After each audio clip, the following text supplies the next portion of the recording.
part of what this is a movie where it's hard to know who to root for. Okay? Well, I was talking about the real Occupy Wall Street movement. In the movie, it's a different thing. Right. There's a quote from Marx on the screen, or an allusion to Marx. Whereas I don't think you're going to get quotes from Karl Marx's Communist Manifesto from the Occupy Wall Streeters. Well, there are people that argue they should have articulated a little more specifics, but in this film, sort of things have broken down, and part of what I was ending up thinking about is I wondered what happened to his character, and I'm not spoiling anything.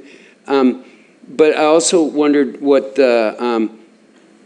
was happening in that world that Mr. DeLillo and you made in terms of were we seeing a momentary sort of spasm, or were things fundamentally changing? Rob.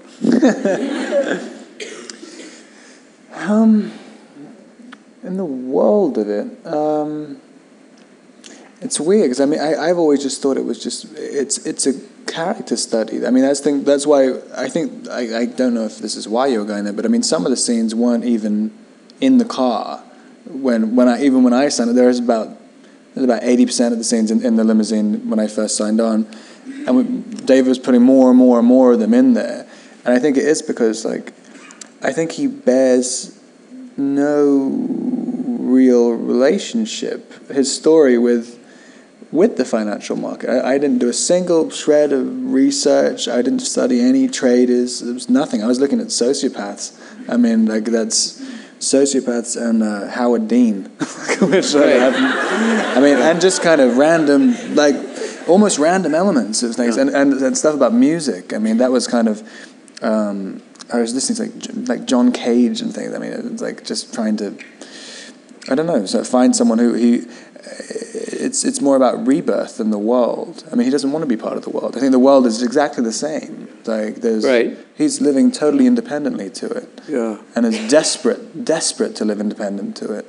That's why one of the reasons why I thought it was quite hopeful, because he does in a funny sort of way want to change the world, and.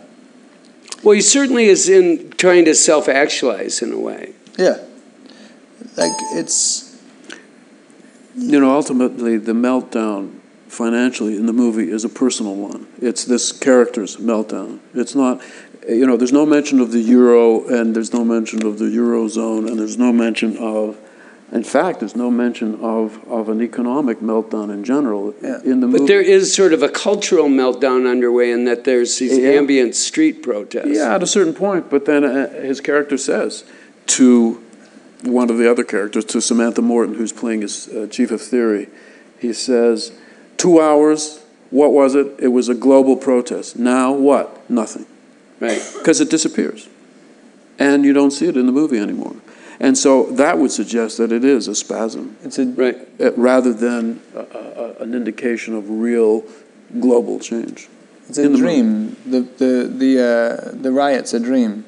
I mean, it's kind of even doing it as one of the main things, because all the Occupy stuff was going on at the time, and just being on a set and having 200 extras really rocking the limousine around. And we're doing a scene. I mean, you do one take and it's kind of frightening, and then afterwards you just you do the fourth, fifth take and don't even notice it. You're just playing the scene. Well, and I mean that's the way you guys played it in the movie is the characters are not engaged in the fact that their limo is sort of under attack, and they're like, "Oh, would you like another cocktail?" Then it's just like they keep. Well, I mean, they're noticing it, but they're sort of discussing it as though it's an abstract thought rather than. Well, his character is amused by it. I mean, a woman comes up with the big old rat at the window, and he just kind of. She just had a funny face. I just liked her face. That was just that was an instinctive reaction. That was actually the one scene that's not part of my performance. That wasn't contrived at all. I thought you were looking at her sort of glowy.